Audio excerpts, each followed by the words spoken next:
Hello everyone! Happy Monday! Ayan, so kumusta kayong lahat? Ayan, so for today's video, i-share ko sa inyo ang napaka-funny na tanong ng ating isang kababayan. Meron tayong isang kababayan na nag-message siya sa akin kasi may pinuntahan daw siyang agency dyan sa Pilipinas. Ang sabi daw sa kanya, hindi pwedeng dalaga. At least daw, single mom. Ayan, so by the way, my name is Lisa. I'm from Philippines. I'm currently working and living in Romania.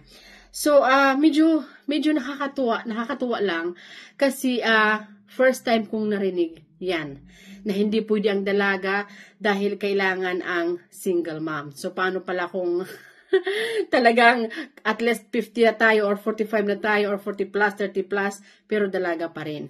So, siguro sis, shout out sa'yo, siguro natsambahan lang ang agency na tinanungan mo.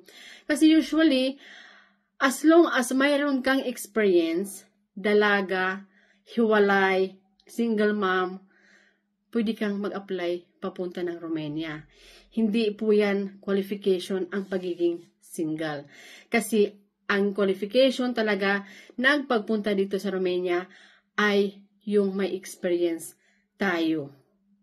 Mas, of course, advantage kung may experience tayo sa galing sa ibang mga bansa na pupunta tayo dito sa Romania. So, hindi yan basihan na single ka, hindi ka na pwedeng pupunta dito sa Romania.